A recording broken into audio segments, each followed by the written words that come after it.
Following breaking news in the Wells Fargo scandal, CEO John Stump is retiring effective immediately. He will be replaced by the bank's president and COO. As you know, the bank came under fire after employees illegally opened as many as 2 million unauthorized bank and credit card accounts without customer knowledge. Wells Fargo fired more than 5,000 low-level employees before the scandal broke.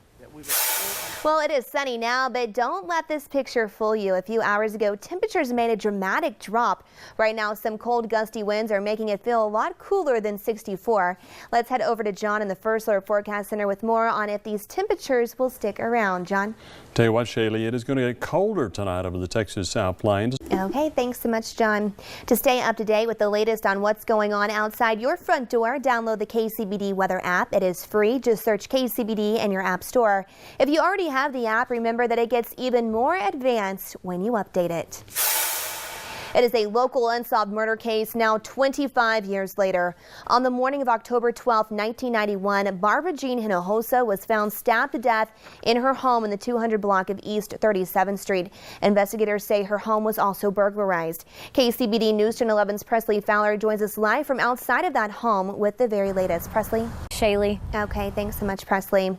3 people are charged in a chase that injured a Lubbock County Sheriff's deputy early yesterday morning. Officers arrested and charged 26-year-old Adrian Manjarres, 22-year-old Adelaida Robles, and 23-year-old Juan Manuel Garcia. Sheriff Kelly Rose says officers noticed a stolen vehicle during a street crime operation and tried to pull the car over. Slayton officers later spotted that same car violating traffic laws and pursued the vehicle back into Lubbock, where it stopped on Slayton Highway. The chase then continued on foot, and that is when a Lubbock officer was injured.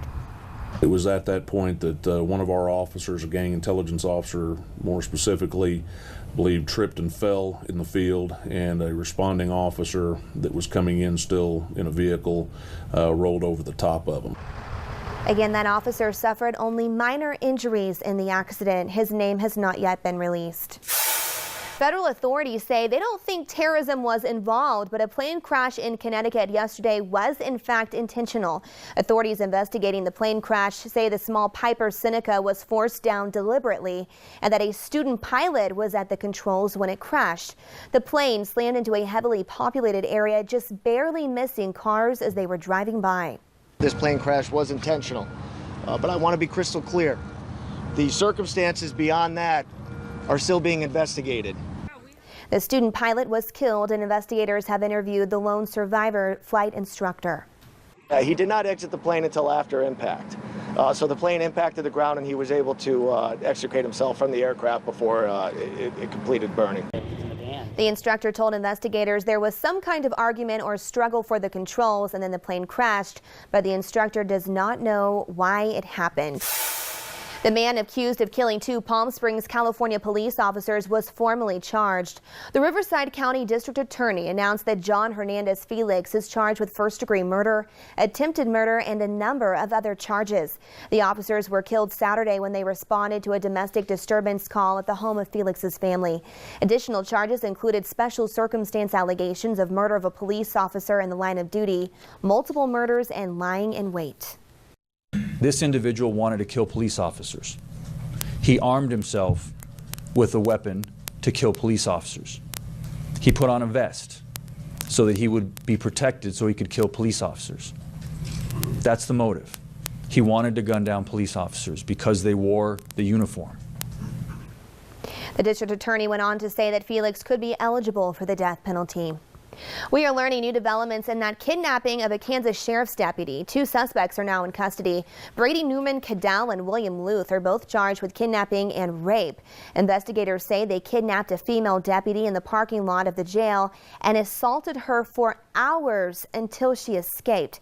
Authorities released surveillance video of the car used in the attack. Tips from neighbors led police to the home that Newman Cadell shares with his parents. Luth, a married father of 1, was previously arrested for making a bomb threat. Both men are being held on $1 million bonds. Facebook, Twitter, and Instagram are denying future access to a company that gives user data to police.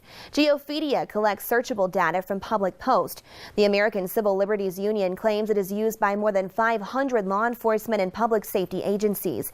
Geophedia is now being cut off because it has raised concerns that police have used it to track activists during recent protests over police shootings. An Ohio school student is in custody for allegedly planning a school shooting. Police say John Staley III had planned to carry out an attack at Hilliard-Davidson High School. Another student overheard the plot and then reported it. Investigators say he drew out a map detailing the attack and recruited 2 other students to help him. The diagram laying out the plan, including listed weapons and the personnel and number of people needed to carry it out. The district removed all 3 of the students from the school. Police arrested Staley, who had visited a gun store and had pictures of assault weapons on his cell phone. The lawyers for Paris bombing suspect Salah Abdeslam have announced they have quit his defense. We decided to no longer defend Salah Abdeslam. This is not a surrender, it's a renunciation. We know, and he told us that he would not speak, and will use his right to remain silent. The real victims in all of this, it is the actual victims of the Paris attacks, because they have the right to know the truth and understand the incomprehensible. Abdeslam is the only survivor of the group of men accused of carrying out the November 13th attacks in Paris. He was Europe's most wanted man before he was captured last month in Brussels after a shootout with Belgian authorities. Get your guns out. Today, activities continue for Texas Tech's Homecoming Week. At the Sub, students can be on the cover of their own comic book with superhero pics. Crew is hosting Tamale Fest behind the Architecture Building, and DJ Dimmers will perform a stand-up show tonight at the Allen Theater. And don't forget to follow News Channel 11 online and on air for all of your Red Raider coverage. Right now, the candidates are urging people to get out and register to vote, and now Donald Trump is lashing out at members of his own party. And Paul Ryan could be in the hot seat over his reaction to a 2005 video of Trump. Plus, Michigan Governor Rick Snyder is in the spotlight, this time for a lawsuit from a Flint resident over the water crisis there. And John will have the latest on if these cooler temperatures will stick around.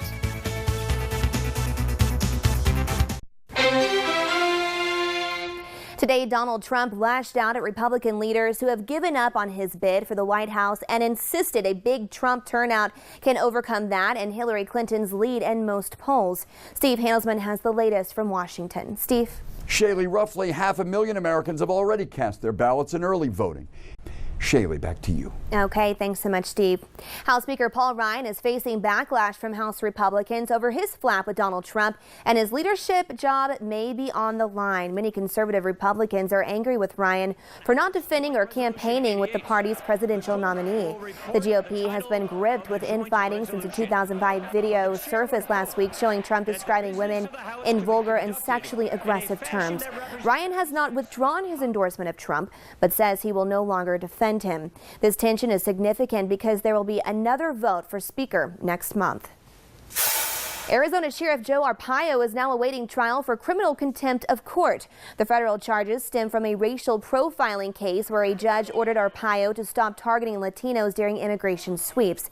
Attorneys for the sheriff say he may have ignored orders to stop the sweeps, but it was not intentional. The judge said the sheriff disobeyed a court order to help his re-election campaign. The contempt trial is scheduled to begin on December 6th. Now, if convicted, he could face up to 6 months in prison. A lawsuit has been filed against Michigan Governor Rick Snyder for his role in the Flint water crisis.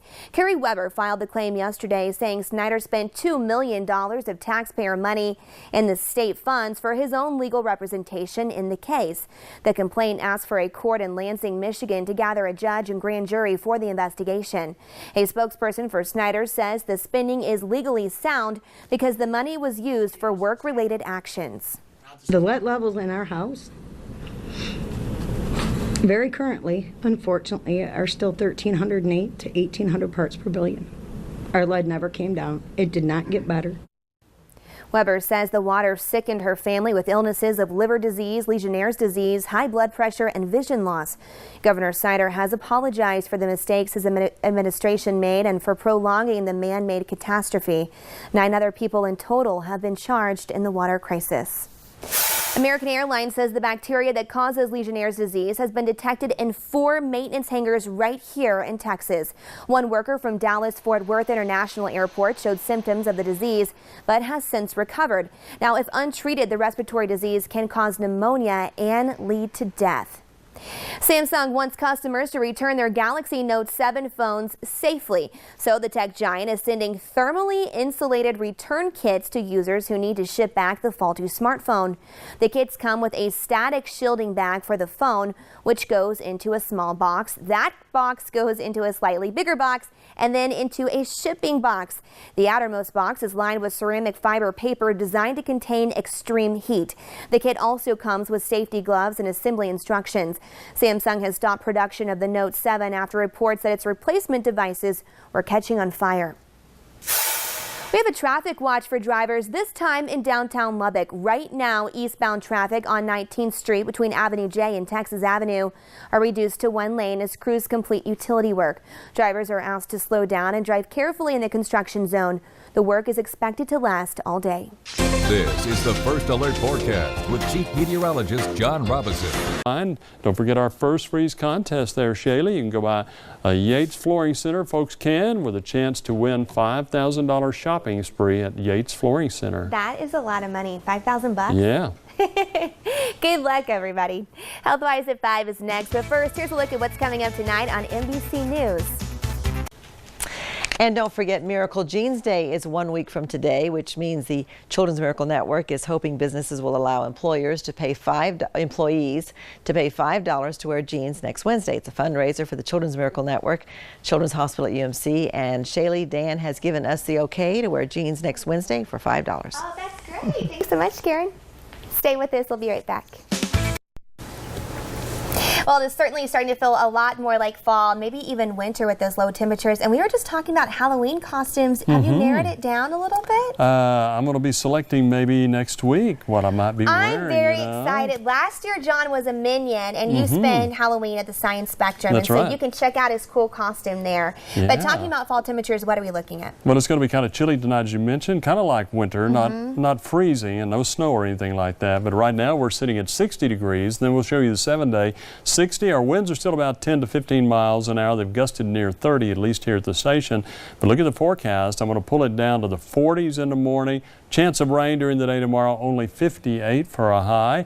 And then we'll be right back to the 70s on Friday. And still looks great Saturday and Sunday, so people can kind of look ahead. You know? Rain Saturday, so it should be a perfect game, right? It looks good. Yeah, need the sunscreen.